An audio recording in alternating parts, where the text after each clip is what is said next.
dans l'intérêt des Cressois et des Cressoises, que je n'ai pas du tout l'intention de démissionner de mon poste.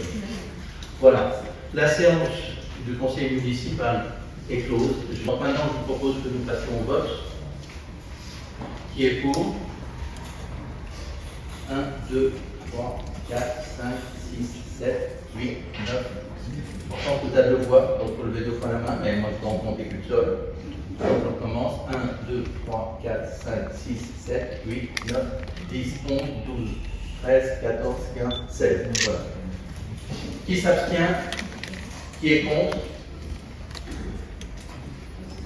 Donc 1, 2, 3, 4, 5, ça deux voix, Brigitte, 6, 7, 8, 9, 10 et 11. Voilà, donc vous avez noté 16 pour et 11 contre. La demande de modification de l'indemnité du maire est infondée juridiquement. En application de l'article L2123-23 du Code général des impôts, les communes sont tenues d'allouer à leur maire l'indemnité au taux maximal prévu par la loi, sauf si le conseil municipal en décide autrement, mais à la demande du maire, ce que je ne demande pas. Les indemnités de fonction du maire, je précise, que ça soit clair, les indemnités de fonction du maire ne pourraient être diminuées par un but de rétorsion sur le seul fondement du retrait des délégations accordées par le conseil. En effet, le fait de le priver de tout ou partie de ses délégations ne constitue pas une sanction. A fortiori, ces mêmes indemnités ne seraient que supprimées ou rendues symboliques, d'autant que les fonctions d'un maire ne se limitent pas aux seules délégations accordées dans le cadre de l'article S2122-22. En conséquence, je demanderai au préfet que cette décision soit retirée dans le cadre du contrôle de la légalité. Alors bonjour monsieur le maire. Oui. Alors vous êtes en minorité, visiblement à l'issue du conseil municipal, vous avez annoncé que vous ne démissionnerez pas. Comment vous allez faire pour tenir? Alors, moi je crois que c'est relativement simple. Un maire tient ses pouvoirs du statut de maire. D'accord. Les délégations qui m'ont été élevées, c'est pour faciliter le quotidien de la mairie. On amènera ou on fera un certain nombre de conseils municipaux. Et si on décide, le conseil municipal continue à faire les obstructions, tel qu'il est aujourd'hui, on tiendra compte de ces éléments et les choses ne seront pas faites. Je tiens quand même à préciser, et ça j'espère que vous le mettrez, qu'il est scandaleux que sur la collégiale, projet qui est primordial pour la commune, dont nous avons 95% de subventions, que ça n'a pas été voté pour lancer les travaux. Je crois que c'est de nature à remettre en péril ce bâtiment qui a besoin expressément de travaux. Donc je trouve que c'est une attitude qui est simplement pour obtenir et faire pression sur le maire pour qu'il démissionne. C'est une décision qui est totalement dans l'intérêt des Cressois. Et je trouve cela totalement scandaleux. Voilà, moi j'ai été élu par les Cressois.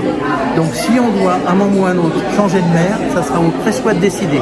Mais ce n'est pas une coalition d'un certain nombre de personnes qui peuvent décider entre eux de qui va être le maire de la commune. Je crois que c'est la démocratie, je ne la conçois pas comme ça.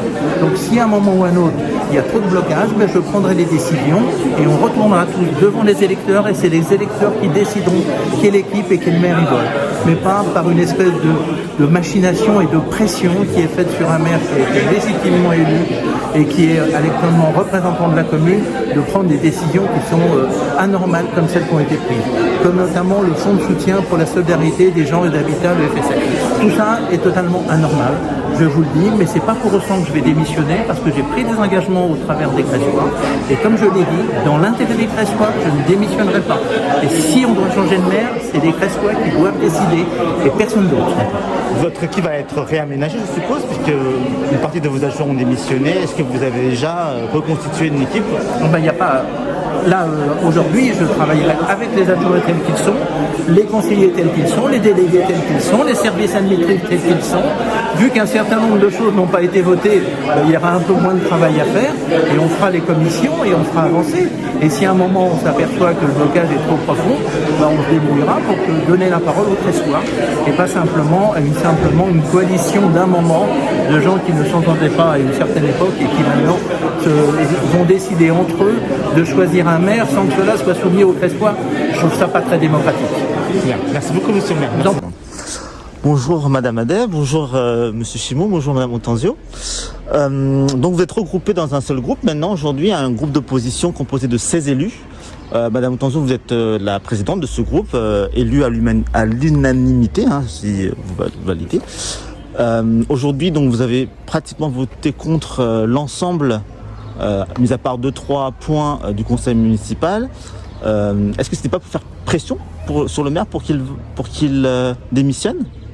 Alors, bon, déjà, notre groupe s'appelle Un nouvel élan pour Crécy, hein, donc important, à repérer.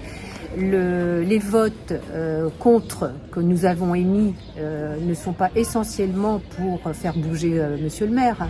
Je pense qu'en fin de compte, on a eu quelques votes favorables dans la mesure où ça touchait des situations sociales ou un peu plus délicates par rapport à la vie de la commune. Bien entendu, aujourd'hui, on montre que la majorité est avec nous et que le fait de nous opposer de cette façon bloque complètement le fonctionnement de la commune. D'où la décision de Monsieur le maire de réfléchir à l'après. D'accord. Je précise quand même que il ne vous a pas échappé que le conseil, depuis le début, on parle de manque de sérieux et de manque de rigueur dans la gestion de cette commune. Il ne vous aura pas échappé que le maire, à notre demande, a différé 2 décisions parce qu'elles n'étaient pas documentées et pas argumentées. Hein, et sur plusieurs autres, notamment par exemple la question cruciale de la présomption des commerces, hein, incapable de nous expliquer pourquoi on votait alors qu'on avait déjà voté.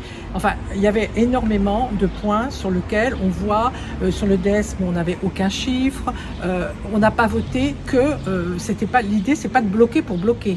L'idée, c'est que depuis le début, les décisions et les dossiers ne sont pas ni suivis, ni documentés, ni charpenté, je dirais. Et que du coup, la commune va dans le mur parce qu'on engage des dépenses comme ça, à l'aveugle. Hein, voilà, on va payer 400 € pour 2 enfants qui fréquentent un gymnase, ça n'a aucun sens, on ne sait pas pourquoi, mais on ne se pose pas la question. Quand il s'agit de 400 €, c'est pas le problème. Et puis de toute façon, cette décision-là, elle est anecdotique. La vraie question, par exemple, c'est sur des points très importants, budgétaires notamment, et la Cour des comptes, elle est allée très très loin, puisqu'elle a remanié 62 lignes sur à peu près 150, c'est un tiers, et que c'est surtout la question des investissements sur lequel on est très inquiet. D'accord.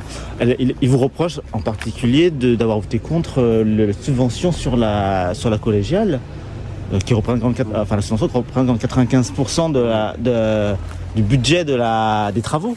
Non, c'est un report. Ce qu'on peut dire avant pour ce soir, c'est 2 choses. La première, c'est l'irresponsabilité du maire avec la décision qu'il annonce finalement en fin de conseil en disant j'ai pas retenu la leçon de ce qui vient de se passer là et au contraire, je ne vais pas démissionner, alors qu'il constate ce soir, même s'il avait quelques doutes jusque-là, qu'en réalité il a perdu la majorité au conseil municipal, parce qu'ils sont 11 aujourd'hui dans son équipe, lui y compris, et qu'en face il a 16 élus qui aujourd'hui sont unis. Ça c'est très important, on est tous unis dans le groupe.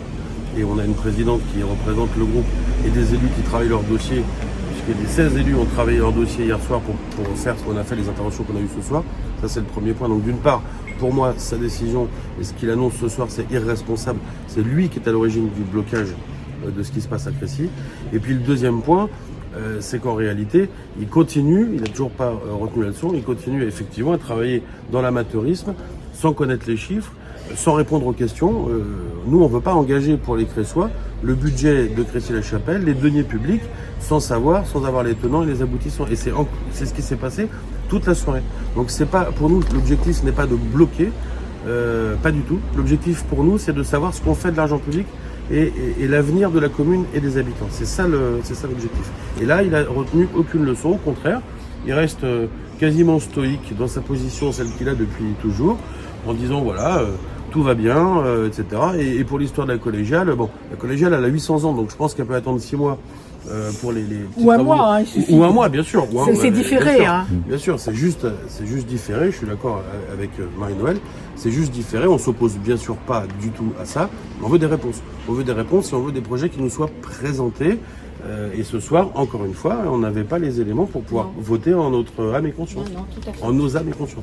Et ce que je regrette aussi, un point qui me choque, c'est le fait qu'il souhaite maintenir ses indemnités et à aucun moment il n'a eu une proposition envers les 3 adjoints qui restent et qui, eux, vont travailler et qui n'auront pas, comment dire, les indemnités au regard de leur investissement. Alors vous avez voté contre, vous avez voté pour le retrait la révision de ces indemnités à la baisse. Oui. Donc ça représente 77 € au lieu de 2000 C'est ça. d'indemnités.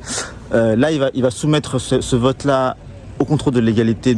En réalité, toutes les délibérations passent entre les mains du contrôle de légalité à la préfecture. D'accord. Simplement, pour ajouter à ce que tu dis, il n'a pas contesté du tout le retrait de cette délégation.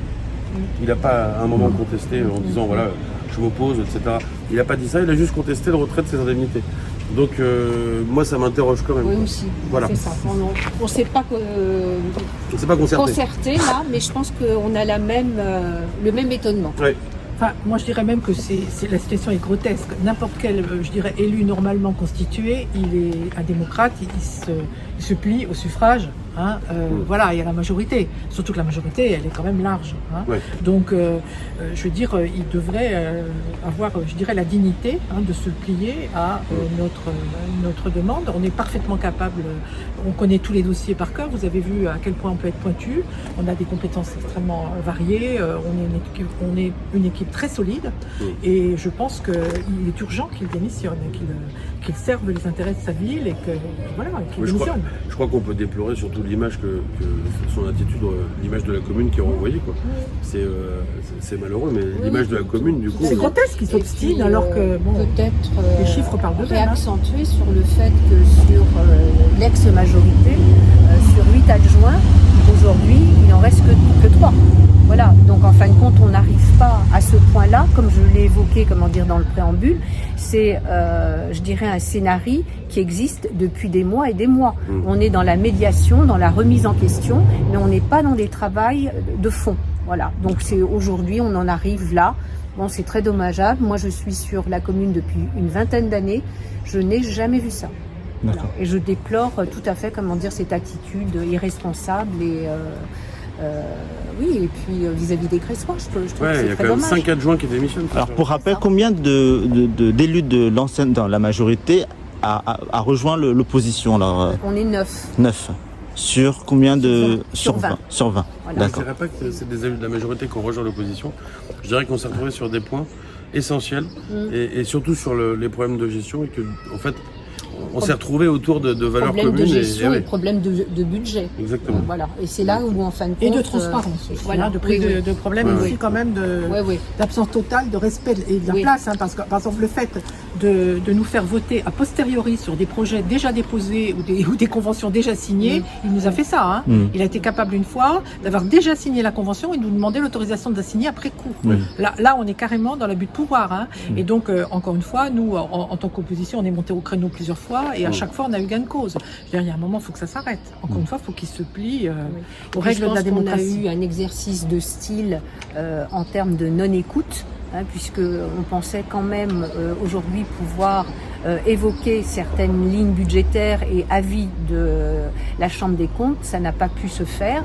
Et derrière ça, on voit un peu cette attitude autoritarisme par moment. Oui, il refuse le débat en fait. Voilà, le débat est refusé et je trouve que c'est vraiment, un élément marquant de ce qui a été ces 2 dernières années par rapport à son fonctionnement.